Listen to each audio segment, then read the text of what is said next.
ada dua nikmat ya, yang kata Nabi, dua nikmat ini seringkali kita lalaikan, padahal begitu besar yang Allah hadirkan. Ada berapa? Dua. Apa dua nikmat itu Ahilman? Yang pertama nikmat sehat, dan yang kedua wal faragh, nikmat waktu atau nikmat kelapangan. Jadi dua nikmat, satu kesehatan, satu apa? Kesehatan. Dua kelapangan atau waktu luang. Satu nikmat apa? Kesehatan. Dua nikmat apa? Kelapangan. Dua ini benar-benar penting dalam hidup kita. Kenapa? Punten mohon izin. Bunda sehat, tapi waktunya nggak lapang, bisa nggak ngaji? Enggak. Bunda lapang waktunya, dakwah gawe teh gitu. Tapi sakit, bisa datang apa enggak? Enggak. Maka dua nikmat ini adalah dua nikmat yang besar, tapi sering kita lalaikan. Satu nikmat kesehatan, dua nikmat kelapangan. Sekarang AA tanya, sehat itu mahal atau tidak? Mahal atau tidak? Bunda punya banyak uang tapi sakit, apa yang terjadi? Seakan-akan tidak ada harganya, betul? Bunda punya suami ganteng, amin gitu. Menisiga itu goreng deh suami aku mah. Menisiga kumaha jawaban teh. Bunda punya suami ganteng, masih belum yakin? Ya. Misalnya Bunda punya suami ganteng tapi menyakitkan, mau atau tidak? Boleh jadi mendingan punya suami biasa-biasa saja, betul? Tapi menenangkan, betul? Ini sering Ahilman tanya, Bunda mau nggak punya suami kayak Ustadz Hilman?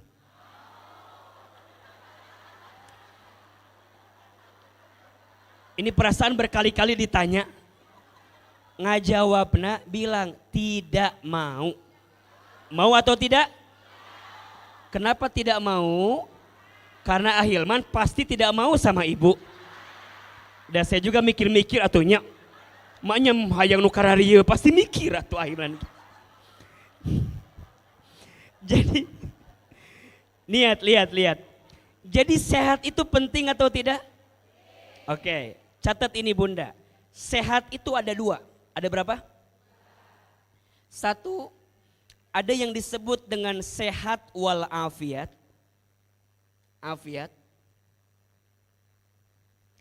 Dua, ada yang disebut dengan sehat was sayyiat. Sayyiat. Satu apa? Afiat. Dua, sayyiat.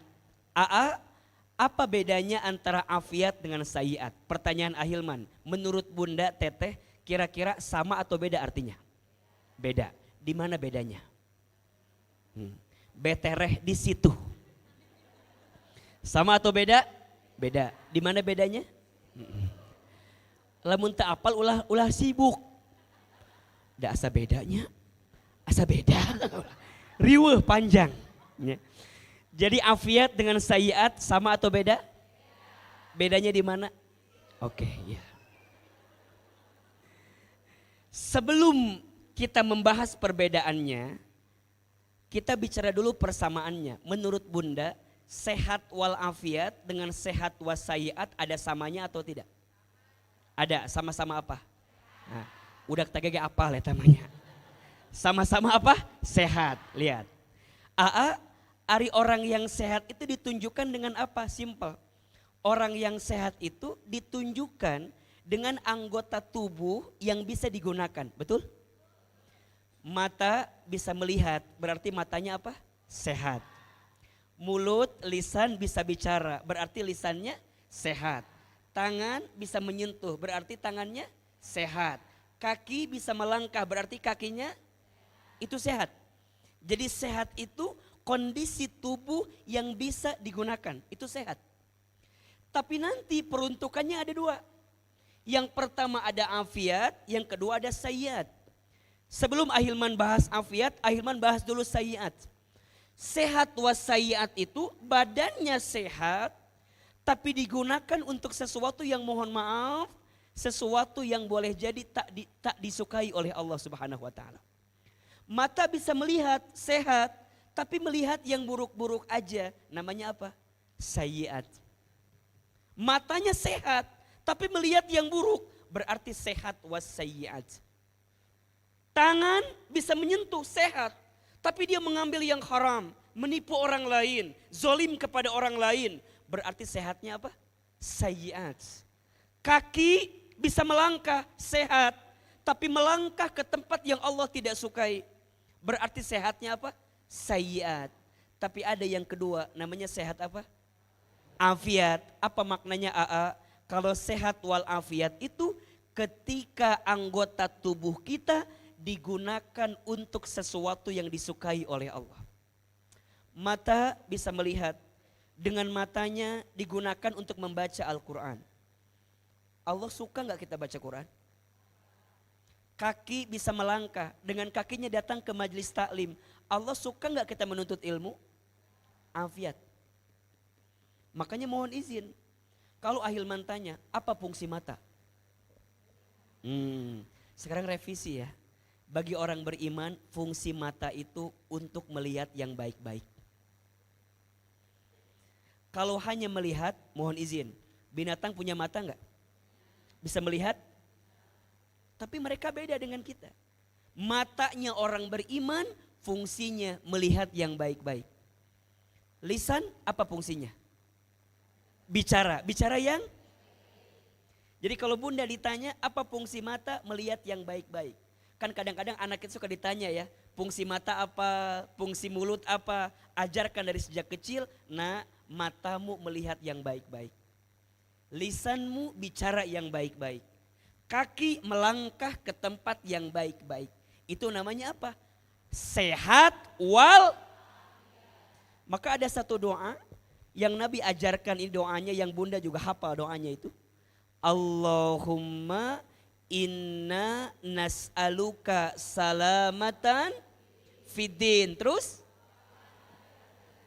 wa afiatan. Mintanya bukan wasihatan, tapi mintanya wa afiatan. Mohon izin, ada orang, mohon maaf ya, mungkin tunanetra, tapi dengan matanya dia bisa menangis di hadapan Allah, bahkan dia bisa menghafal Quran. Mungkin matanya dalam kacamata kita tidak sempurna, tapi boleh jadi dalam pandangan Allah dia lebih sempurna dibanding kita yang bisa melihat. Betul? Ada orang yang mungkin kakinya mohon izin lumpuh, tapi dengan kakinya dia melangkah ke tempat yang baik, didorong kepada tempat-tempat yang baik. Mungkin kakinya di mata kita tidak sempurna, boleh jadi dalam pandangan Allah dia lebih sempurna dibanding kita. Betul? Maka bunda tolong catat ini. Bukan semata-mata sehat, tapi harus apa? Afiat. Nah bunda, teteh sayang, pagi ini datang ke majelis ilmu karena apa? Nikmat syukur Allah kasih apa? Sehat. Sehat apa? Karena kalau tidak afiat, boleh jadi ada pekerjaan yang lain. Senam jumba, ayah. Arisan, ayah. Bukan gak boleh, boleh apa enggak? Tapi ada prioritas. Maknya atuh. Sabulan sekali menit ngaji, maknya. Da aku mah alhamdulillah setiap bulan ngaji. Komo lamun Ahilman nungisi nama. Aduh. Da teh favorit aku banget. Misalna imam misal gitunya. Bunda sayang, catat ini. Lebih baik sedikit tapi istiqomah daripada sering sekali-kali. Pas aya masalah ngaji, masalah teu ngaji. Ayo. Makanya Ahilman punten ya, kalau bunda mungkin sering ikut kajian Ahilman, pasti gak pernah berat-berat. Karena Ahilman tahu bunda di imah loba masalah. Jadi minimal ngaji ulah tambah masalah lah. Betul apa enggak? Tenang aja, sampai adem, tenang. Yang penting itu apa? Makin dekat ke Allah, makin taat ke Allah. Berarti sekarang kenapa bunda mau ngaji? Jawabannya nikmat sehat, afiat yang Allah berikan kepada kita. Betul? Yang kedua, nikmat kelapangan. Ya. Bunda ingat ya, waktu itu nih, waktu itu mahal. Insya Allah. Kenapa di dalam Al-Quran Allah banyak sekali bersumpah atas nama waktu? Banyak atau tidak? Banyak, banyak. Ya, coba Bunda perhatikan. Di waktu fajar Allah bersumpah dengan kalimat fajar. Wal fajri. Ada? Naik ke waktu subuh Allah bersumpah dengan kalimat was-subhi idza tanaffas, dan demi waktu subuh. Ada? Naik ke waktu duha apa kalimatnya? Wadduha. Naik ke waktu siang apa kalimatnya? Wan-nahari, demi waktu siang. Bahkan ada satu zat yang muncul di siang hari kemudian Allah bersumpah dengannya, wasyamsi waduhaha, dan demi matahari dan waktu duha. Naik ke waktu sore Allah bersumpah dengan kalimat wal asri, demi waktu asar. Naik ke waktu malam Allah bersumpah dengan kalimat wal laili, demi waktu malam. Jadi setiap waktu Allah bersumpah. Bahkan ada satu surat tentang waktu, namanya apa? Al-Asr. Wal asr innal insana lafi khusr illalladzina amanu wa amilus solihati wa tawassaw bil haqqi wa tawassaw bis sabr. Demi masa, demi waktu, apa kata Allah? Innal insana lafi khusr. Sesungguhnya manusia itu dengan waktunya dalam keadaan apa? Rugi. Catat ini. Bunda sayang, waktu yang Allah kasih itu hakikatnya rugi sebenarnya. Rugi. Kenapa Allah bersumpah dengan waktu? Ada 3 alasannya. Kenapa Allah seringkali bersumpah atas nama waktu? 1, waktu itu sesuatu yang tidak bisa diulangi kembali. Kalau udah lewat gak bisa balik lagi. Betul apa enggak? Makanya Bunda yang pernah punya masa lalu, jangan terlalu gelisah dengan masa lalu, jangan takut dengan masa depan. Nikmati hari ini. Catat, status hari Senin itu ya. Jangan gelisah dengan masa lalu, jangan takut dengan masa depan, nikmati hari ini. Karena kita sedang hidup hari ini, betul? Makanya mohon maaf, orang yang tidak akan pernah bahagia siapa? Orang yang menjadikan masa lalunya untuk hidup saat ini. Bunda tidak akan pernah bahagia kalau menjadikan masa lalu untuk hidup hari ini. Makanya Inul Daratista pernah berkata, apa kalimatnya? Masa lalu biarlah masa lalu. Udah teruskan dehnya bisi hilap kayaknya. Jadi masalah ya sudah. 1, kenapa Allah ingatkan tentang waktu? Karena waktu sesuatu yang tak bisa diulangi kembali. Kalau udah lewat, udah. Yang kedua, waktu itu sesuatu yang berjalannya cepat. Coba Ustadz mau tanya, Bunda kerasa enggak kalau waktu itu cepat banget? Ya? Rasanya baru kemarin, hari Minggu, ayeuna Senin. Nyatunya. Ayeuna Senin, isuk Selasa. Cepat. Rasanya baru kemarin kita Ramadan, betul? Sekarang udah ketemu Idul Adha lagi kemarin, sekarang udah lewat Idul Adha. Iya? Gak usah jauh-jauh lah. Ibu nikah sama suami ibu, terasa lama atau sebentar? Tergantung penderitaan memang ya. Tergantung penderitaan nih mah. Punten. Kalau yang menderita meni asalilah teh ya Allah. Meni menderita hidup teh ya Allah. Tapi kalau yang bahagia mah coba, yang bahagianya ibu ngerasa ya Allah sama si ayah teh baru kemarin ketemu. Aku tehnya kalau lihat Ustadz Hilman sekarang mirip suami aku dulu. Percis siga Ustadz gitu. Bersih, pokoknya mah siga Ahilman. Ayeuna kumaha rubah ayeuna mah. Catatnya Bunda punten, boleh jadi suami kita teh ayeuna berubah karena tersiksa oleh kita. Ya bener. Kade ulah nyalahkan Ustad, nah hanya suami aku pada bahala meni kasep, ayeuna meni asa kene kitu. Meni asa berubah, hati-hati. Mungkin yang menyiksa suami kita siapa? Kita. Ahilman cerita ini mah. Satu kali pernah saya ngisi pelatihan di perusahaan. Terus saya bilang itu babnya tentang problem management, manajemen masalah. Di akhir sesi saya bilang gini, Pak, iya Ustadz, tolong besok bawa sesuatu yang paling berat dalam hidup Bapak. Yang menjadi beban dalam kehidupan Bapak. Jadi tolong besok disiapkan apa masalah terberat dalam hidup Bapak. Singkat cerita, besok pagi saya kaget. Di ruangan ibu-ibu semua. Ibu-ibu, penuh ibu-ibu. Saya teh kaget atunya, saya teh nanya ke bapak-bapak, Assalamualaikum, salam. Bapak, kok banyak ibu-ibu? Kan kemarin kata Ustadz, tolong bawa yang paling berat dalam hidup saya katanya. Tolong yang bawa yang paling banyak masalah dalam hidup saya. Ternyata suaminya baru jujur, Ustadz, andai Ustadz tahu inilah orang yang paling banyak masalah buat saya katanya. Ternyata selama ini si suami teh sangsara gara-gara istrinya. Makanya ibu tolong catat, jangan bangga dulu kalau di dompet suami kita ada foto istri. Ahilman, kenapa jangan bangga dulu? Iya, karena ketika suami di kantor ada masalah, dia buka foto istrinya, dia akan tenang. Di rumahku ada yang lebih berat masalahnya. Jadi jangan bangga dulu ya. Kalau ibu ngerasa, suami aku mahnya kemana-mana foto aku dibawa.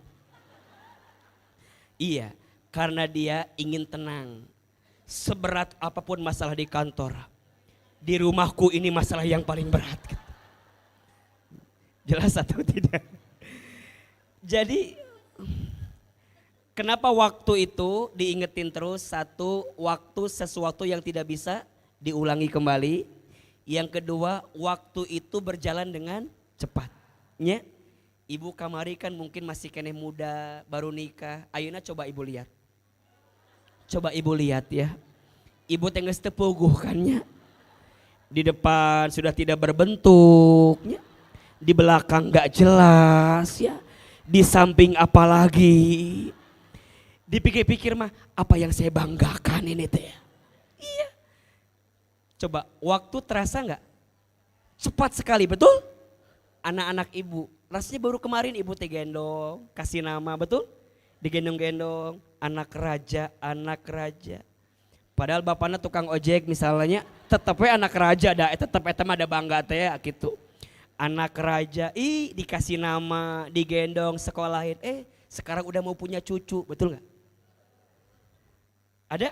Kalau lihat anak kita, ya Allah nak, kamu tanya udah gede sekarang waktu, cepet. Ahilman atuh, ibu punten, yang dulu awal-awal ikut kajian Ahilman sama Ahilman sekarang beda atau enggak? Beda, karena duit menentukan memang ya. Uang tuh merubah segalanya memangnya. Yang dulu awal-awal mah, ya Allah si teh penek, hidung, kecil, ya enggak? Masih inget Ahilman ngejelasin teh masih kene gitu, ayeuna mah, ya Allah. Berubah atau tidak? Makanya Ahilman mah tidak akan pernah lupa sama ibu-ibu. Karena izin Allah hari ini Ahilman ada di sini mungkin karena cintanya ibu-ibu. Betul apa enggak? Makanya bunda tolong ingetin saya. Kalau ada yang berubah dengan saya ingetin. Ustadz dulu mah Ustadz meni kumaha, ayeuna meni hese. Waktu lagi meni hese, sibuk segala macam. Kamu apalagi ya kalau ada yang bilang Ustadz sombong jadi berubah, puntennya ingetin saya. Karena sepengetahuan saya dengan izin Allah gak boleh saya begitu itu. Makanya masih kan tetap senyum kan. Walaupun banyak masalah kan tetap senyum. Depan ibu-ibu tidak berubah. Waktu tidak bisa diulangi kembali, waktu berjalan dengan cepat. Yang ketiga ini yang paling utama. Kenapa Allah ingatkan tentang waktu? Karena banyak manusia yang melalaikan itu. Maka disebutkan di ayat selanjutnya, innal insana lafi, manusia teh rugi. Allahu Akbar. Coba, kalau ternyata waktu kita rugi, sebenarnya kalau boleh milih, kita mendingan dikasih waktu yang panjang atau pendek? Lihat logikanya. Kalau waktu itu bikin rugi, mendingan dikasih waktu panjang atau pendek? Mending pendek sebenarnya. Betul? Tapi Allah kasih tahu ada yang tidak rugi. Siapa? 4 golongan. Yang pertama, illalladzina amanu, orang yang beriman. Yang kedua, wa amilus solihat, orang yang beramal. Yang ketiga, wa tawassaw bil haq, orang yang mau menasehati dan dinasehati dalam kebaikan kebenaran. Tolong catat. Bunda sayang, teteh sayang, kita jika masih mau mendengarkan nasihat, berarti kita masih berpotensi menjadi orang baik dalam kehidupan. Saya ulangi. Jika hidup kita, jika diri kita masih mau mendengarkan nasihat, berarti kita masih bisa mendapatkan kebaikan dalam hidup. Bunda sayang, teteh sayang, pagi ini datang ke sini. Kenapa? Jawabannya, man yuridillahu bihi khairan yufaqihu fiddin. Barang siapa yang diinginkan oleh Allah kebaikan dalam hidupnya, yufaqihu fiddin, maka Allah akan berikan kesempatan kepadanya untuk memahami ilmu agamanya. Jadi kalau Bunda nanya, kenapa ya pagi ini aku yang dimudahkan datang ke sini? Jawabannya, karena Allah masih inginkan kita menjadi orang baik. Karena Allah masih ingin siapkan kebaikan untuk kita. Makanya ingat ya, kalau Bunda mau dinasehati, mau nasehatin orang, itu baik tuh. Dan ingat rumusnya apa? Wa tawassaw bis sabr, dan saling menasehati dalam kesabaran. Bunda sayang, untuk istiqomah dalam iman kudu sabar. Untuk istiqomah dalam amal soleh kudu sabar. Dakwah kudu sabar. Bunda ngingetin orang tuh kudu sabar. Naon eta bieu surah naon. Nah, kudu sabar eta teh sarua. Ada suara yang mencurigakan, kudu sabar. Iya sama. Jadi, ya, ini penting. Lihat. Ada 2 nikmat yang sering kita lalaikan. 1 nikmat apa? Kesehatan. 2 nikmat kelapangan. Kalau Bunda dikasih sehat, sehatnya kudu apa? Afiat. Kalau Bunda dikasih kelapangan, dikasih waktunya gunakan untuk 4 hal tadi. 1 beriman, 2 beramal soleh, 3 berdakwah, 4 bersabar. Karena kalau tidak, maka kita masuk kategori orang yang apa? Rugi. Makanya jangan ada waktu yang Allah berikan kepada kita kecuali kita isi untuk kebaikan. Catat ini ya, sering Ahilman sampaikan. Kalau Allah masih ngasih usia sama kita, berarti 2 rumusnya. 2 tujuannya. 1, boleh jadi karena amal kita masih sedikit, sehingga Allah berikan waktu agar kita memperbanyak amal kita. Atau yang kedua, karena Allah tahu dosa kita banyak, sehingga Allah berikan waktu agar kita bertobat minta ampun kepada Allah. Jadi kalau Bunda hari ini masih dikasih umur, masih dikasih usia, ingat 2 hal tadi. Ya. Ini berlaku untuk semua hal. Kalau Bunda di rumah tangga masih dikasih izin oleh Allah bersama dengan suami kita, maka catat 2 hal ini. 1, mungkin amal kita sama suami yang masih sedikit. Atau yang kedua, mungkin ada kesalahan kita di rumah tangga yang Allah berikan kesempatan agar kita memperbaiki rumah tangga kita. Maka ingat, semua pasti akan ada waktu berakhirnya. Betul? Waktu hidup di dunia nanti ketemu dengan yang namanya apa? Kematian. Selagi masih hidup, berarti rizkinya masih ada. Selagi masih hidup, berarti kesempatan berbuat baiknya masih ada. Selama masih hidup, setiap kebaikan itu masih ada. Kalau nanti udah mati terlambat semuanya. Dan ini nasihat yang paling penting. Kata Nabi, perbanyaklah mengingat pemutus kelezatan. Ingat banyak mati. Karena orang yang paling cerdas itu orang yang paling banyak ingat mati dan mempersiapkan bekal kematian. Dan Ahilman ini lihat wajahnya hampir sama semua. Wajah camat semua ya. Apa itu camat? Jangan tersinggung, ini karena fakta, betul? Kematian itu keniscayaan, kematian itu kepastian. Mau tidak mau, suka tidak suka, pasti kita akan. Ada nggak sahabat kita yang mungkin tahun lalu masih bersama dengan kita, sekarang udah nggak ada? Ada? Ada. Kenapa orang udah diambil usianya oleh Allah? 1, bekalnya udah cukup.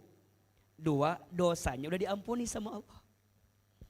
Berarti kalau kita masih hidup, kenapa? Bekalnya belum cukup dan dosanya masih banyak. Betul?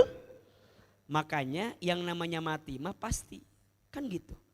Orang kaya, orang miskin, raja-raja, rakyat biasa, yang di belakang, yang di tengah, yang di depan, yang berdiri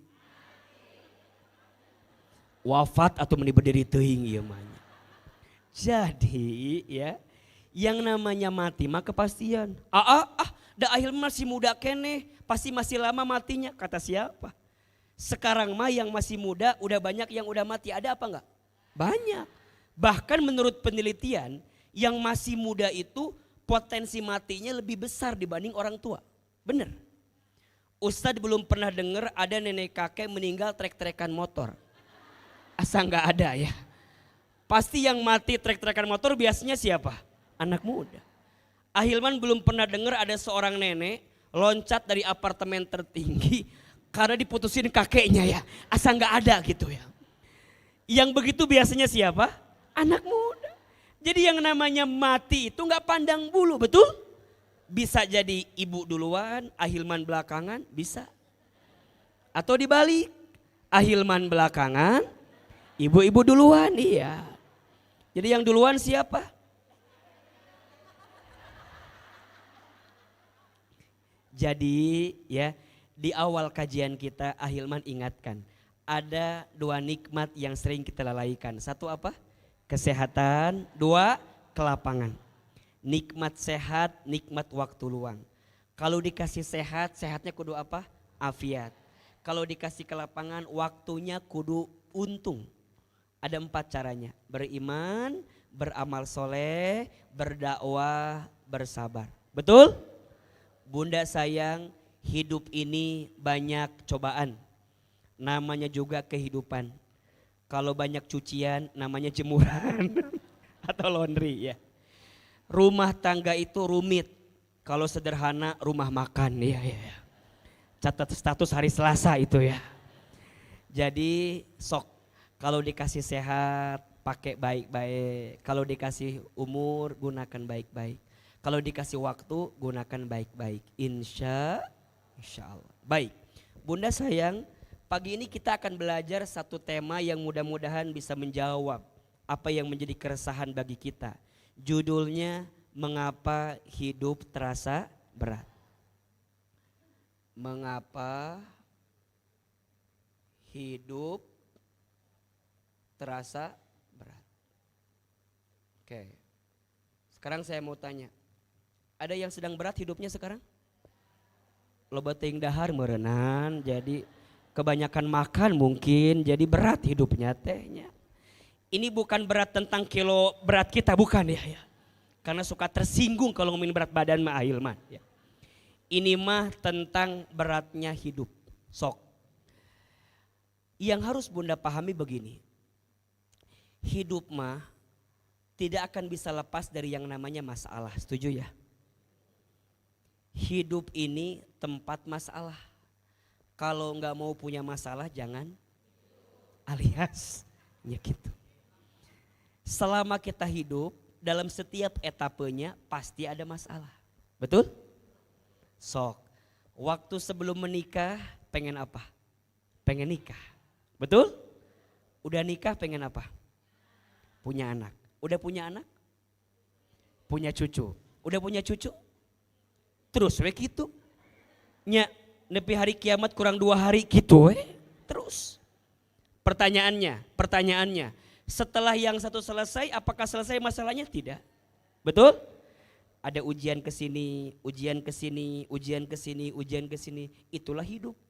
Maka di surat Al-Mulk ayat 2 Allah berfirman, A'udzubillahi minasyaitonirrajim. Alladzi khalaqal mauta wal hayata liyabluwakum ayyukum ahsanu amala wa huwal azizul ghafur. Dialah Allah yang menciptakan kehidupan dan kematian. Untuk apa Ahilman? Liyabluwakum, untuk menguji kamu sekalian. Tuh lihat. Jadi hidup itu ujian. Apa yang Allah uji? Ayyukum ahsanu amala. Siapa yang paling baik amalnya? Tuh. Yang paling baik sikapnya ketika ujian itu datang. Lihat. Kalau bunda lagi ikut ujian, hasilnya tidak lulus. Kira-kira yang salah soalnya atau jawabannya? Coba lebih keras jawabannya. Bunda ikut ujian, hasilnya tidak lulus, yang salah soal atau jawaban? Betul? Nggak bisa nyalahin soal. Dah soal mah mual tertukar, sudah tertakar. Betul? Soal anak SD nggak mungkin dikasih ke anak SMP. Soal anak SMA nggak mungkin dikasih ke anak kuliah, enggak. Apalagi nyalahin guru. Iya masalah guru, iya mah. Iya masalah numeres soal, iya mah mual mungkin. Dan soal mah tidak akan mungkin yang salah biasanya apa? Jawaban kita. Begitupun dalam hidup. Kalau hidup kita terasa berat, jangan salahkan hidupnya. Nah hidup mah gak akan salah. Pasti yang salah adalah apa? Sikap kita dalam menghadapi kehidupan itu. Betul? Amal kita dalam menyikapi kehidupan itu. Ini yang seringkali membuat, nih catat. Mengapa hidup kita terasa berat? Berarti bukan salah hidupnya, tapi salah sikapnya dalam menghadapi kehidupan itu. Maka tolong catat, setidaknya ada 5 sebab. Ada berapa? Mengapa hidup terasa berat? 1. Terlalu banyak khawatir.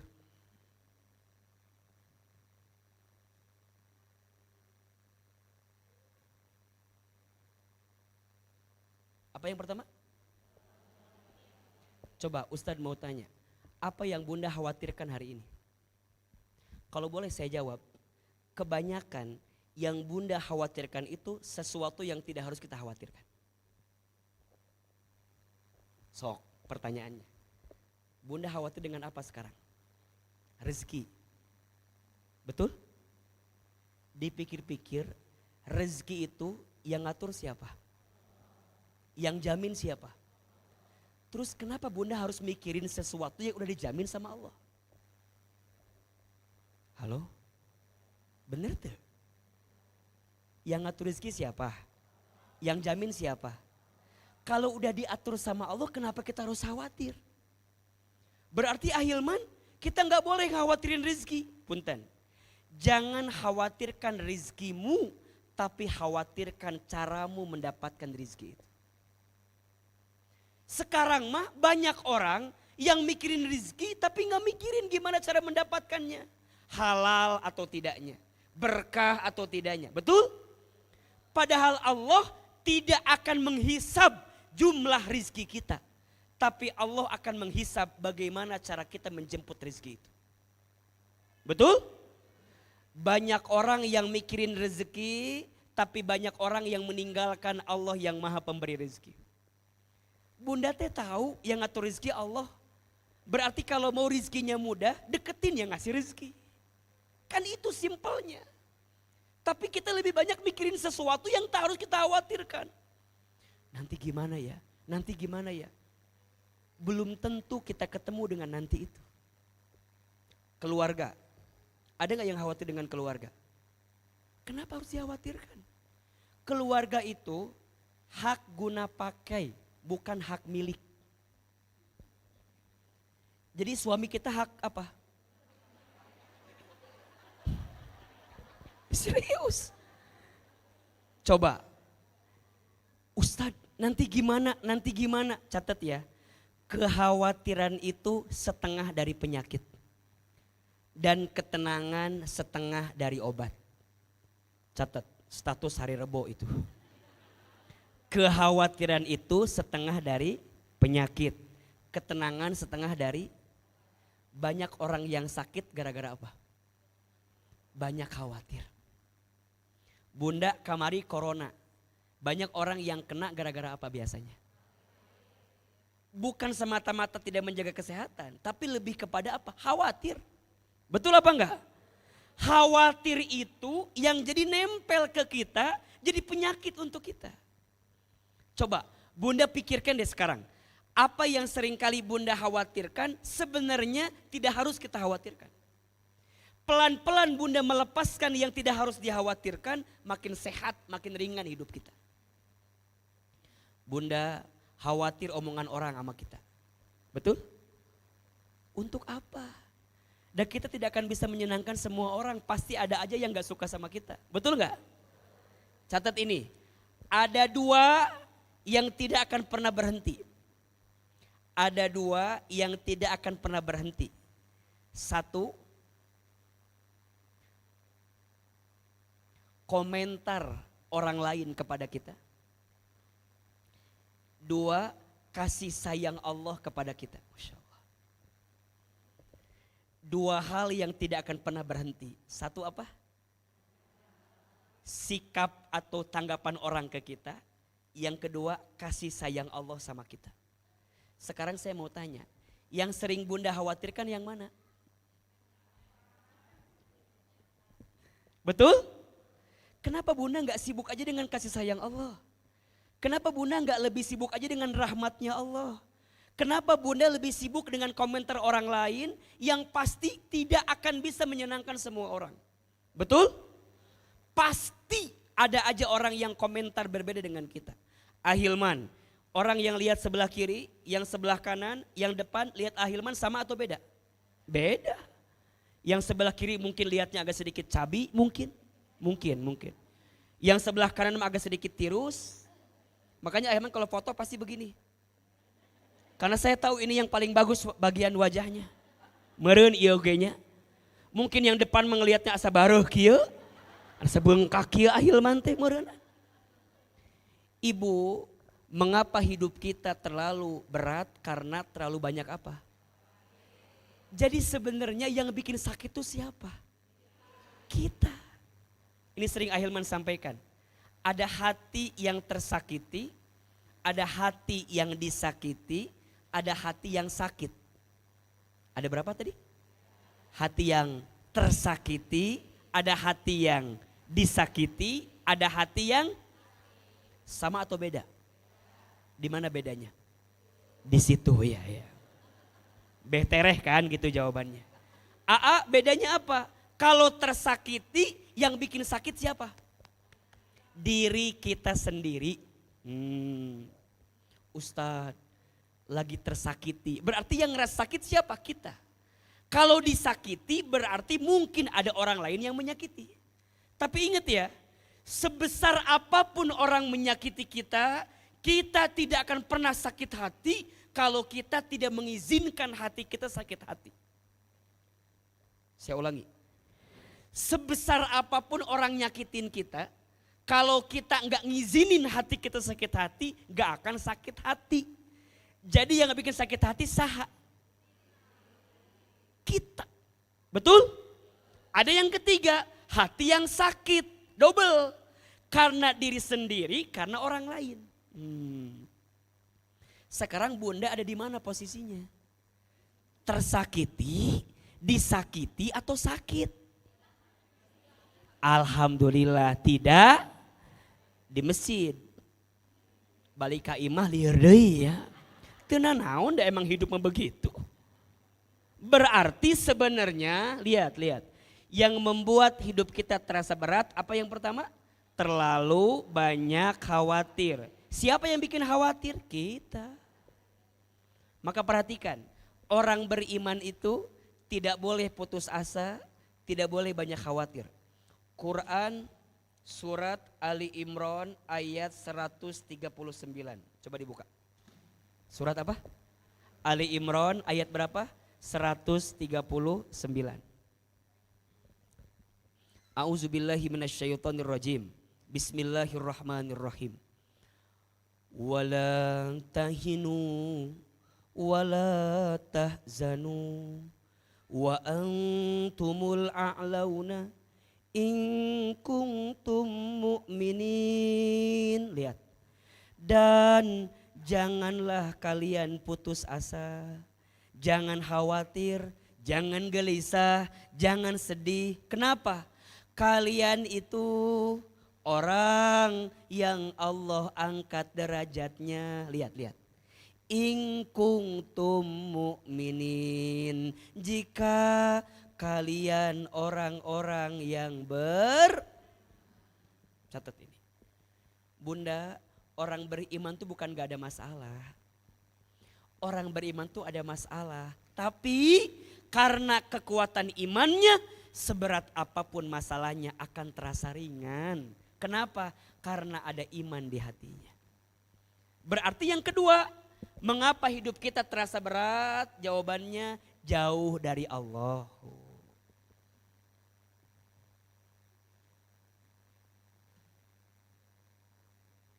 Apa yang kedua? Jauh dari Allah. Udah mah banyak khawatir, jauh dari Allah. Udah. Semakin berat. Kenapa? Karena dia terlalu pede dengan kemampuannya. Betul? Bunda diuji di rumah tangga. Sok. Bunda diuji di rumah tangga. Suami kita tuh nguji kita banget. Kira-kira Bunda banyak gak kekhawatirannya? Banyak. Ya Allah, kenapa ya aku nikah sama suami yang begini ya Allah? Apa gak ketukar sama suaminya Cida ya Allah? Dan suami Cida masa soleh, asa baik. Lihat, mulai. Satu, kekhawatiran pertama, lihat, Bunda menyesali yang sudah terjadi. Yang kedua, Bunda mikir macam-macam. Ya Allah, kenapa suami aku jadi berubah begini ya? Kenapa ya Allah ya? Pasti ini mah, pasti. Gara-gara Lydia dan Nira ima ya Allah. Mikir, tontonannya gak sehat, ke bawah khawatir, mikir macam-macam. Betul apa enggak? Mulai, lihat suami kita gelak-geliknya beda.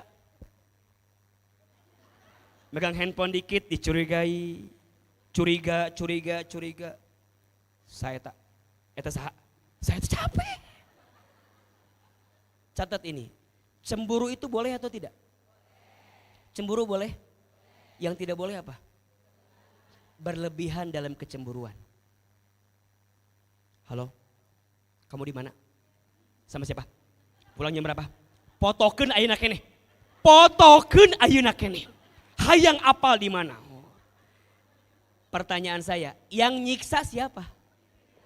Diri kita sendiri. Padahal suami kita biasa-biasa aja. Betul apa enggak?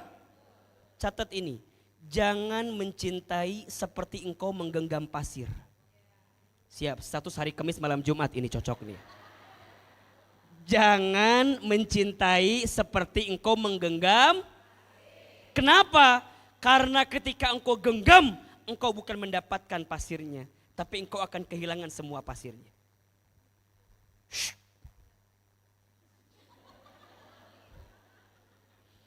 Jadi yang bikin khawatir gini nih, kita lupa kita punya siapa? Bunda sayang, mata kita ada berapa? Tangan kita ada berapa? Kaki kita ada berapa? Kita nggak bisa ngawasin 24 jam suami kita. Tapi kita yakin ada Allah yang ngawasin suami kita. Betul apa enggak?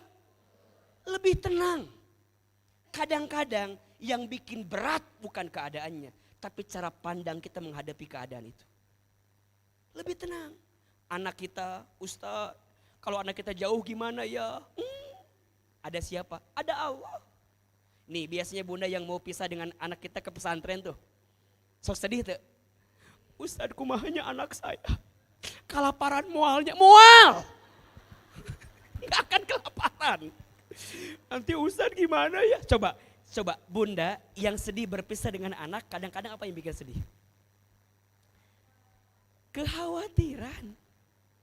Walaupun saya juga belum ngalamin ya. Mungkin nanti kalau anak saya masuk misalnya pesantren juga mungkin akan ngalamin perasaan sedih itu seperti apa. Tapi saya udah nyiapin dari sekarang gitu loh. Anggap aja bunda berpisah dengan anak bunda yang masuk pondok itu perpisahan awal. Karena kita juga nanti akan pisah sama anak-anak kita. Lebih baik, ingat ya, berpisah sementara di dunia daripada berpisah nanti di akhirat. Nah, mama teh masukin kamu ke pondok biar kamu jadi anak yang soleh. Anak yang soleha. Nanti kamu jaga mama, angkat derajat mama, muliakan mama. Nanti angkat tangan mama masuk ke surga, itu. Maka seringkali saya bilang ke kakak saya yang masukin anak ke pondok gitu ya. Kan sedih biasalah. Saya bilang teh, lebih baik berpisah sementara di dunia daripada di akhirat selamanya. Pengen punya anak yang soleh teh kan hese, betul nggak? Makanya sekolahin tempat yang baik, cari SD yang baik, ya kan? Nih bunda di Tazkiyah, masuk SD Tazkiyah, anak saya di Tazkiyah kebetulan SD-nya. Bunda nih yang orang Sentul sekitar Bogor, sok dimasukin. Cari pilih sekolah yang baik. Kenapa? Bukan karena apa-apa. Kemampuan kita ada batasnya, betul? Ustadz Hilman, disebutnya Ustadz, belum tentu ke keluarga bisa ngajarin bunda. Anak saya apalagi lebih pintar dibanding saya. Pasti pertanyaannya ada-ada aja. Berangkat ke sebuah tempat, di rest area berhenti. Nak, sholat dulu ya. Apa jawaban anak saya? Kenapa harus sholat? Apa jawabannya coba? Kan bisa gini jawabannya. Ayatnya Ustadz dengekeun ya. Kan bisa ngomong gitu kan. Tapi ditanya coba. Kenapa harus sholat? Hese tengah jawabnya. Padahal kan mungkin di luar mah kita didengerin. Sama anak kita belum tentu. Kenapa harus sholat? Iya nak, sholat itu kewajiban. Emang kenapa kalau kewajiban? Ya nanti kalau kamu gak sholat nanti kamu masuk neraka. Emang ada apa di neraka? Datangnya sorangan liur lah. Liur kan. Itu pertanyaan coba bunda. Tapi saya mah beruntung punya anak yang cerewetnya luar biasa. Daripada nanya ke orang mending ke ayahnya, betul? Sampai suatu saat saya baca buku, kenapa kita harus sholat? Jawabannya ke anak kita apa? Nah, sholat itu cara kamu berterima kasih sama Allah. Karena Allah udah ngasih banyak sama kita. Oh, berarti ayah kalau kita sering terima kasih sama orang, orang bakal ngasih lagi ke kita. Iya, begitulah Allah. Makin kita berterima kasih ke Allah, Allah ngasih apa yang teteh mau. Can adan hayang sholat. Jadi mindsetnya yang awalnya kewajiban jadi apa? Kebutuhan. Ini kan butuh ilmu atau tidak? Butuh atau tidak? Makanya punten, mengapa hidup terasa berat? Satu, banyak khawatir, yang kedua jauh dari Allah. Kita membebankan diri kita yang tidak punya daya upaya dengan masalah hidup kita. Capek atau tidak? Capek. Coba bunda, suaminya ada masalah. Tuh teriak anak oke biarkan cantik. Bunda, ya suami punya masalah. Kita bilang sama suami begini, ayah teh berubah tuh. Mama teh udah gak kuat. Berubah ayah teh. Saya mau tanya, makin ibu bilang gitu, suami berubah atau enggak? Kata suami, ari maneh saha. Kan ujungnya gitu. Badan-badan gua, pikiran-pikiran, hidup-hidup. Enggak gitu. Terus jawabannya apa? Masbullah. Naon masbullah teh? Kan gitu kan? Kita makin berharap ayah berubah. Please berubah. Makin ibu begitu, makin gak akan berubah. Betul? Capek. Udah. Kalau kita punya keinginan dan terbatas kemampuan kita, datangi Allah. Doa sama Allah. Ya Allah, Engkau yang melembutkan hati. Lembutkan hati suamiku ya Allah. Kalau gak lembut-lembut gimana Engkau ya Allah. Mau diambil mangga ya Allah. Terus capek ya Allah saya teh. Jadi lebih ringan. Kenapa harus membebankan semua ke kita? Capek atau tidak? Bunda ini manusia. Bunda ini apa? Kita ini manusia ada batasnya. Ada batasnya. Tidak semua hal harus sesuai maunya kita. Kadang-kadang Allah lebih punya rencana yang terbaik untuk kita. Sikapnya apa? Jangan khawatir, jangan jauh dari Allah.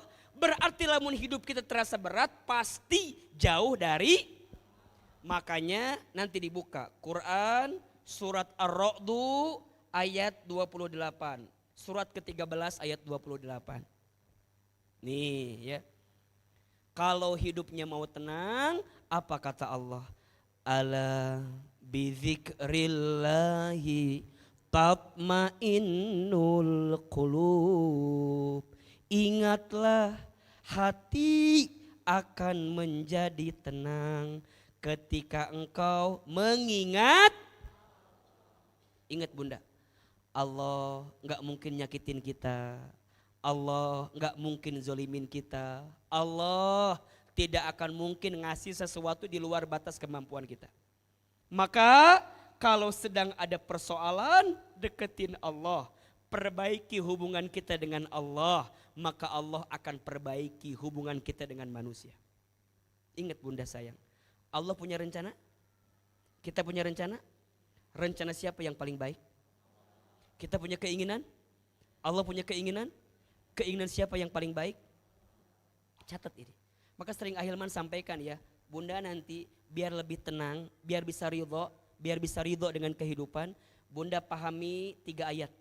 1 surat Al-Baqarah ayat 216. 2 Quran surat Al-Baqarah ayat 286. 3 surat Al-Insyirah surat ke-97 kalau nggak salah. Surat ke-96 atau 97 ya. Ayat 5 dan 6. Catat ini. 1 surat, coba cek lagi Al-Insyirah surat keberapa, takut Ahilman salah. Surat Al-Baqarah ayat 216. Apa isinya?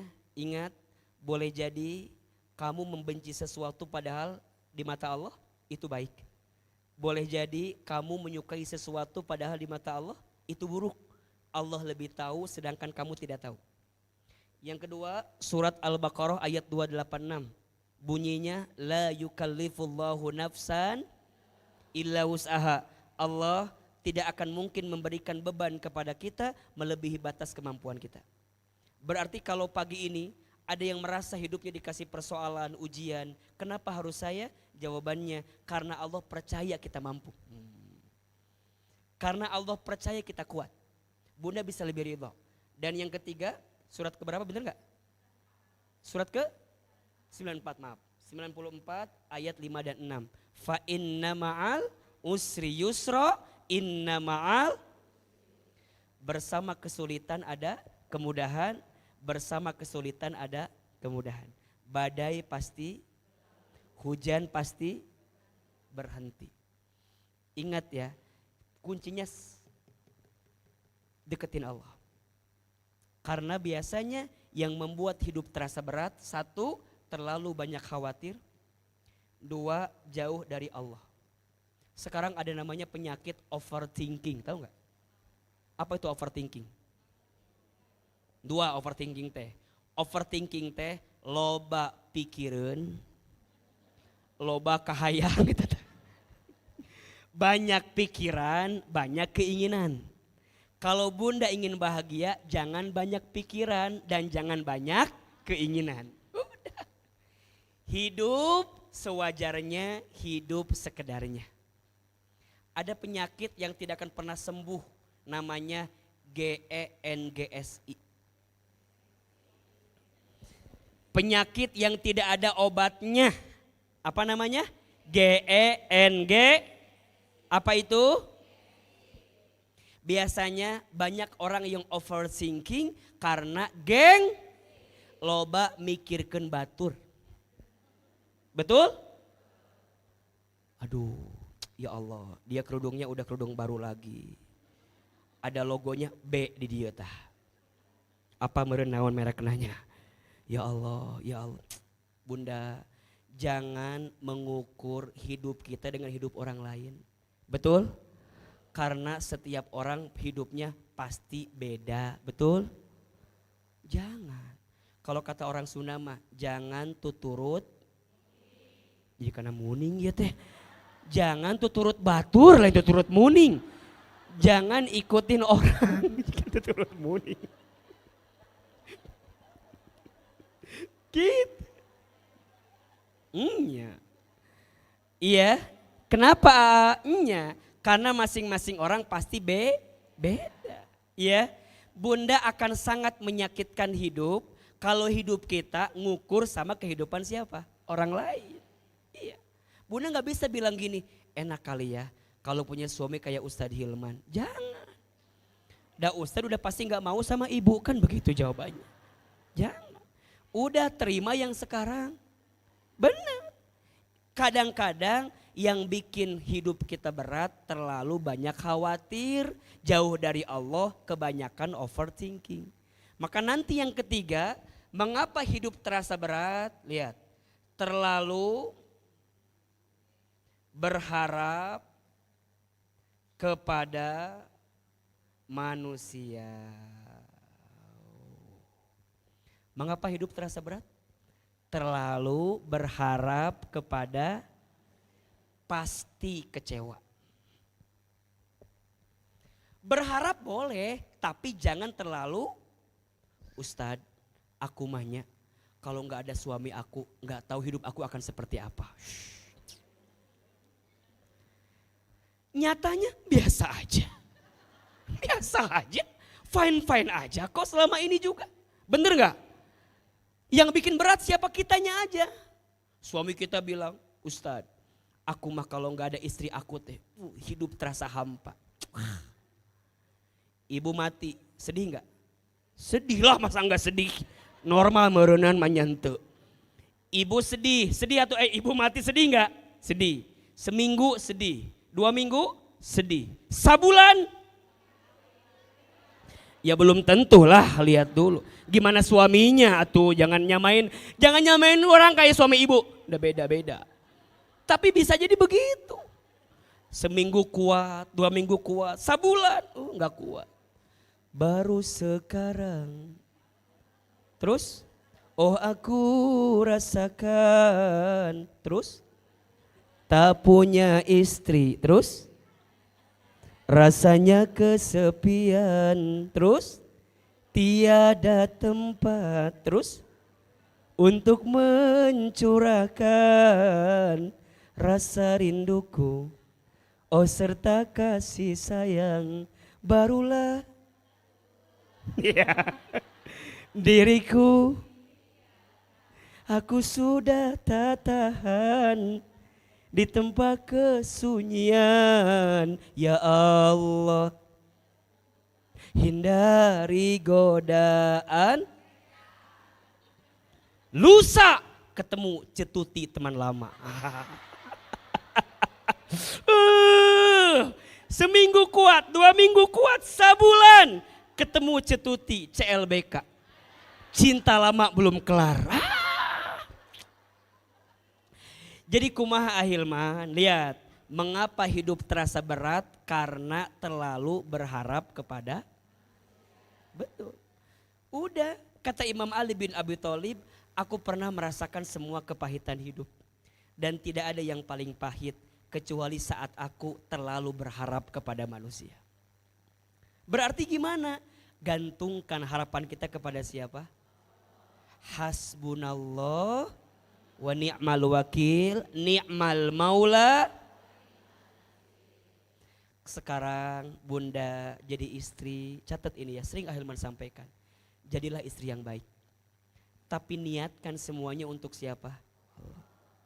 Tugas istri itu hanya 2. 1 taat ke Allah, 2 taat ke suami. Jadi kalau masak tugas siapa? Suami. Nyapu tugas siapa? Suami. Ngepel? Nyuci piring? Nganter anak? Tugas ibu hanya berapa? 2. Taat kepada Allah, taat kepada. Jadi kalau suami nyuruh masak, kalau suami nyuruh cuci baju, cuci baju. Kalau suami nyuruh kita nyapu, nyapu. Jelas? Tugas ibu hanya berapa? 2. Taat sama Allah, taat sama ringan atau berat? Ya, ya. Tapi ingat ya, sering Ahilman sampaikan, kenapa istri harus taat sama suami? Jawabannya karena perintah Allah. Jadi bukan begini jawabannya, Aa, kenapa istri harus taat sama suami? Nya atuh Aa, lamun teu taat gimana suami aku mencintai aku? Nanti berkurang cintanya. Shh. Ibu jangan begitu. Banyak gak suami yang istrinya baik, suaminya gak baik? Banyak gak? Berarti bukan karena itu. Istri itu taat kepada suami, karena taat kepada suami adalah perintah siapa? Udah itu aja. Gak usah mikirin, Ustadz, aku tehnya Ustadz ikut senam jumba. Pokoknya nama, nepi capek Aa. Biar apa? Biar apa? Biar suami aku muji aku, mohon izin. Ada nggak ibu yang udah jungkir balik senam tadi puji-puji ayat tuh? Ada. Aduh, nges ngoprot kesang. Ibu cerita ke suami, ayah, tahu nggak? Da bunda teh udah sebulan senam. Oh senam? Lihat atuh lihat. Iya. Emang kenapa? Nggak ada perubahan. Ibu berharap senam, dipuji sama suami, sakit atau tidak? Sakit. Dan bukan itu yang paling penting. Ibu teh senam, biar badannya bagus, jadi cantik, suami suka, Allah ridho. Itu kuncinya. Jadi kalau suami tidak ngasih penghargaan, nggak usah stres. Maneh mah penghargaan pisan ke orang teh. Saya teh udah senam, hargain aku pak. Cek bapak teh, berapa harganya? Tuh, sakit lagi. Lebih ringan, bunda ngaji, biar dibilang soleha sama suami, belum tentu. Betul apa enggak? Ibu teh ngaji, tiba-tiba suami pulang bilang gini enggak, mama menis soleha banget, mual bilang gitu, mual, enggak akan.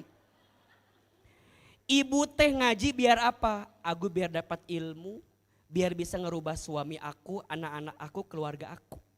Syukur-syukur bisa ngebimbing kebaikan. Atuh mah bapak gak bisa ngebimbing, minimal aku. Cek suami teh, nah ngaji jadi kieu mana durhaka ka urang cenah tuh. Berarti bukan itu fungsi ngaji itu.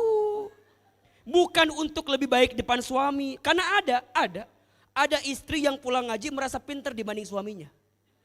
Mah, tadi ngaji, nya, non materin, wal ngarti lah bapak mah. Tuh. Ada nggak yang begitu? Ada nggak? Ada nggak di sini? Ada. Biasanya mah yang duduk nyender ke tembok. Apal. Ustadz mah tahu itu orangnya itu pasti itu. Ibu nggak usah geser, biasa aja. Semakin tahu ada masalah ya, tenang aja. Ya. Ada, ima punten ada, ditanya sama suaminya, mama tadi teh ngaji, siapa ustadznya? Ahilman. Apa materinya? Percuma pak. Bapak udah mau ngerti dijelaskan, kayak bapak mah tetap ngerti. Dah bapak mah bodoh teh yang ngerti. Bukan untuk itu. Justru kalau ibu ngaji ada catatan, ada kebaikan, share di grup keluarga. Jangan takut diganggurekeun ke suami. Naon share-share gitu sih nu soleha wae, naon share-share gitu. Enggak apa-apa. Dah kita mah nge-share juga bukan buat dipuji sama suami. Kita tahu ini ada kebaikan, betul? Bunda mah kadang-kadang sok terseimbang. Kalau yang nyurutin suami dikirim, ya dengerin ya dengerin nih. Nih dengerin ya, kata Ahilman oge ya dengerin ya. Jadi yang dipotong tuh yang bab yang nguntungin bunda, ngerugiin suami. Padahal Ahilman ngebahasnya panjang. Jadi orang bilang, Ahilman mah ustadznya emak-emak katanya. Karena isinya tentang perempuan semua. Tapi bunda motongnya salah. Motong yang pas bab menguntungkan ke bunda hungkul. Padahal saya ngebahas semuanya. Ada tuh materi gini. Suami yang mencintai istrinya maka Allah akan muliakan hidupnya. Potong tah, di share. Dengerin nih. Suami yang mencintai istrinya akan Allah muliakan hidupnya. Padahal ada kelanjutannya apa? Istri yang taat kepada suaminya maka mendatangkan rizki bagi suaminya. Itu nggak dipotong. Tidak menguntungkan untuk saya, Ustadz. Jadi kadang-kadang kita suka tidak berimbang dalam memberikan pesan itu. Nah, kembali kepada poin. Mengapa hidup terasa berat? Karena yang ketiga apa? Terlalu berharap kepada sok. Mulai sekarang berharapnya sama siapa? Ikhtiar itu tugas kita. Tapi hasil hak siapa? Allah. Yang bikin capek itu apa coba? Bunda mengambil tugasnya Allah untuk menentukan hasil dalam hidup kita. Pokoknya kudu gitu. Pokoknya harus begini. Ingat. Enggak bisa kita bilang begitu. Yang nentuin hasil haknya siapa? Allah. Tugas kita mah ikhtiar. Nahnu bitakhyir wallahu bitakdir. Kami ikhtiar. Allah takdirnya menentukan. Ya Allah, kalau dia jodohku, dekatkanlah. Kalau dia bukan jodohku, gimana caranya ya Allah? Pokoknya kudu jodoh ya Allah. Eta mah lain doa, eta mah maksa. Doa itu artinya minta, bukan maksa. Ya Allah, rubah suamiku ya Allah. Kalau enggak rubah, kasih ke yang lain ya Allah. Dari ya Allah. Hidup sama saya temani asari kia ya Allah. Maksa itu namanya. Ya Allah, jika dengan suamiku ini bisa menguji kesabaranku, siapkan pahala terbaik untukku ya Allah. Catat ini bunda ya, kalau kata Ahilman mah, selama suami kita satu, tidak KDRT. Dua, tidak melupakan kewajibannya kepada Allah. Dan yang ketiga, tidak berbuat sesuatu yang diharamkan, masih bisa dipertahankan. Saya ulang ini, selama suami kita tidak KDRT, masih ngasih nafkah kewajiban. Dan yang ketiga, tidak berbuat sesuatu yang diharamkan, masih ada alasan untuk dipertahankan. Karena Ahilman sekarang menemukan ada suami istri cuman beda makan, cerai. Ayah, ada. Istrinya pengen makan bakso, suaminya pengen makan sate. Bapak bakso, sate, bakso, sate, cerai aja. Naon? Coba gara-gara bakso jeung sate jadi cerai. Ada. Gara-gara beda pendapat sedikit mah ya Allah. Ingat ya, suami istri itu tidak boleh mudah mengucapkan kalimat talak. Istri tidak boleh dikit-dikit talak. Suami gak boleh mudah mengatakan aku ceraikan kamu. Jangan. Sekiranya bukan urusan prinsip ya, masih bisa dipertahankan. Beda pendapat. Mau jangan ngotot-ngotot. Pokoknya harus sama kayak aku. Kata suaminya, kita ke botani ya. Enggak, CCM. Botani, CCM. Kata anaknya, ion disentul ayah.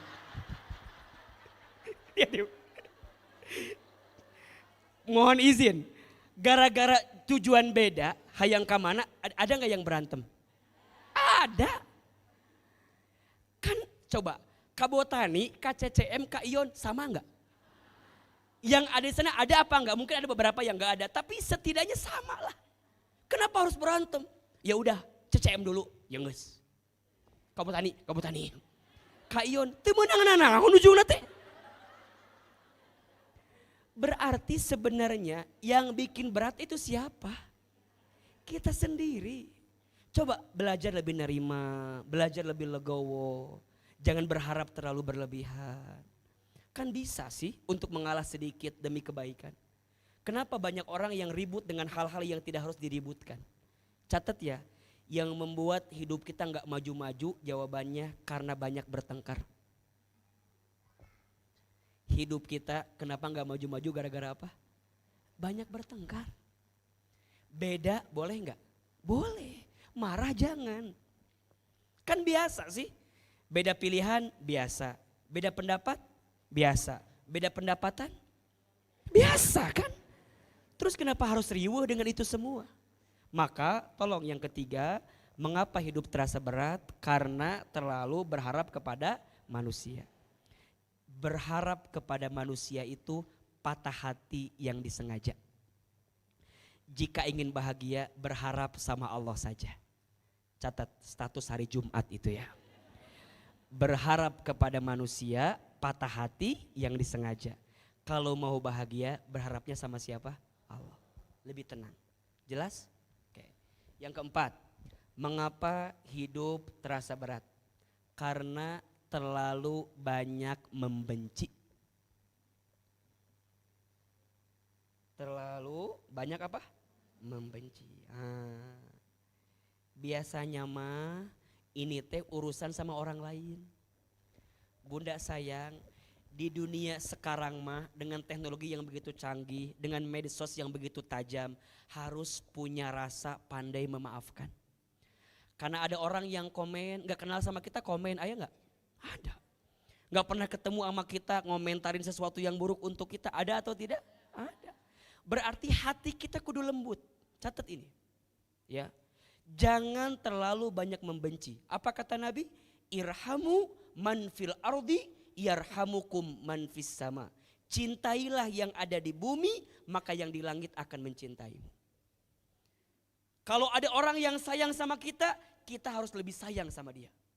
Kalau ada orang yang benci sama kita, kalau bisa maafkan dia. Tapi HCA, iya, karena pahalanya surga. Kalau ringan kipas angin pahalanya. Catat ya, jika ada orang yang menyakitimu, tugasmu 3. 1, maafkan. 2, doakan. 3, ikhlaskan. 1 apa? Maafkan. 2, 3. Ulangi. 1, 2, 3. 1, maafkan. Ingat, Allah tidak mungkin menakdirkan ada orang yang menyakiti kita kecuali Allah sedang menyiapkan pahala memaafkan untuk kita. Bagaimana mungkin Bunda, Teteh sayang bisa mendapatkan pahala memaafkan kalau tidak ada orang yang nyakitin kita? Justru ada orang yang nyakitin kita agar apa? Allah siapkan pahala baik untuk kita. Apa? Memaafkan. Makanya kata Nabi, catat ini.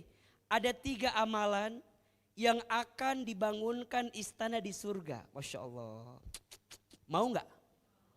Istana di surga mau? 1, falyafu amman dolamaka. Maafkan orang yang menyakitimu. 2, wal yu'ti man haramaka. Memberilah kepada orang yang tidak memberi kepadamu. Ada orang yang gak baik sama kita, kita berbuat baik sama dia. Allahu Akbar.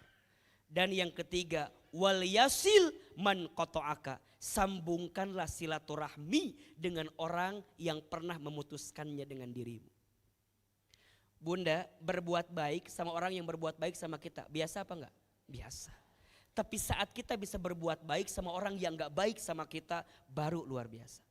Catat ya, AA enggak bilang melupakan, bilangnya memaafkan. Karena memaafkan dengan melupakan itu beda. Bedanya di mana? Kalau memaafkan adanya di hati, kalau melupakan adanya di pikiran. Memaafkan itu membersihkan hatimu agar tidak membenci kepada orang yang menyakitimu. Sedangkan melupakan membersihkan pikiranmu agar tidak ingat kepada orang yang menyakitimu. Beda atau sama? Beda. Bunda, maafin aja. AA boleh enggak setelah aku maafin aku misalnya ya jaga jarak sama dia, gak komunikasi lagi atau blok Instagram dia, Facebook dia. Boleh atau tidak? Boleh. Jika itu bisa mengobati hati kita. Karena kalau kita komunikasi lagi khawatirnya jadi tambah panjang sakit hatinya. Bunda jaga diri, lindungi diri, tapi di hati maafkan kesalahannya. Tapi kalau bisa tetap berbuat baik seperti biasa.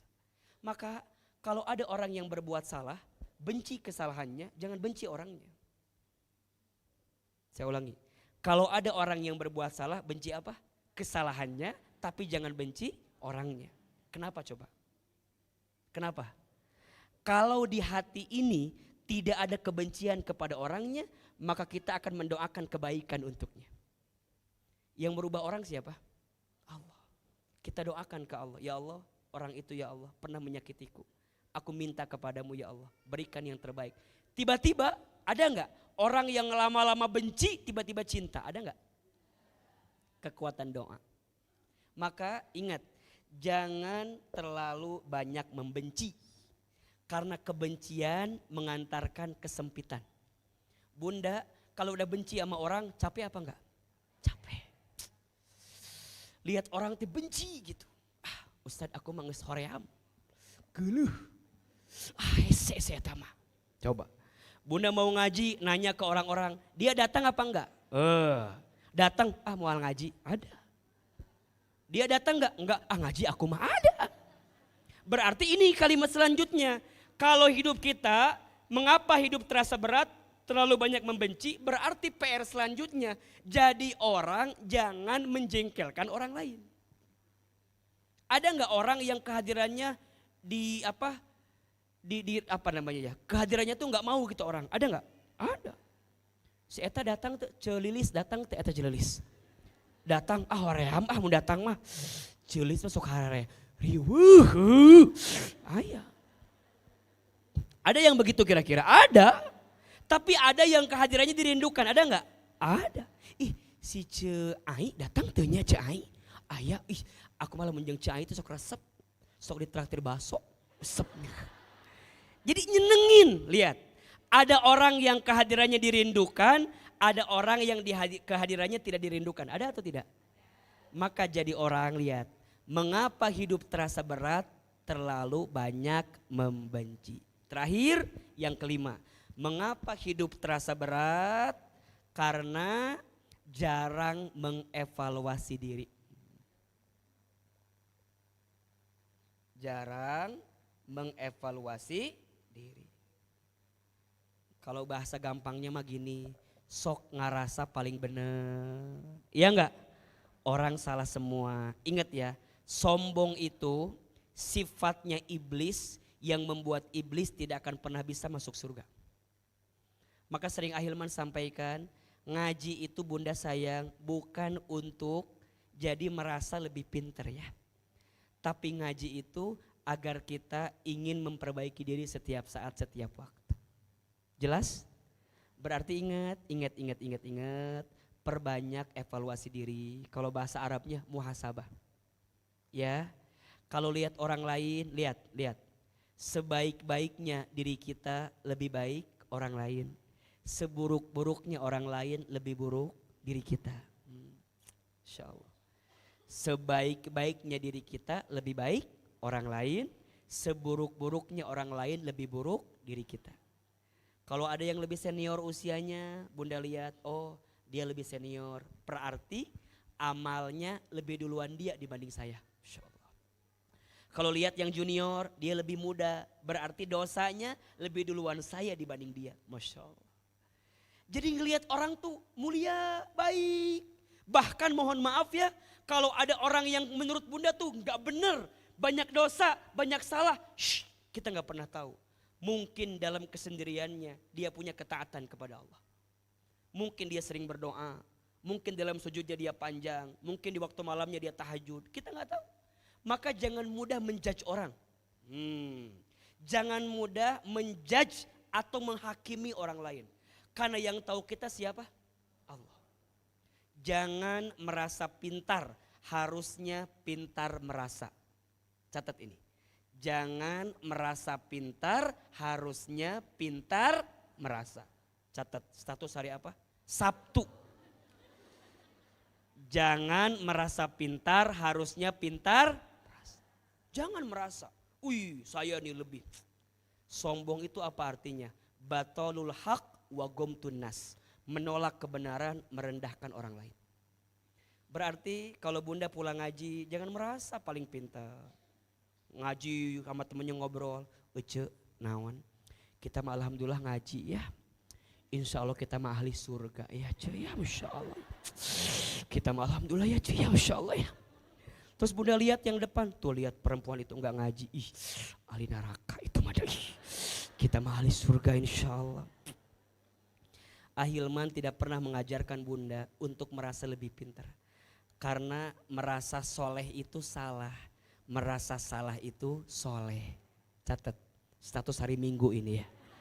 Merasa salah itu soleh, merasa soleh itu salah, merasa salah itu soleh.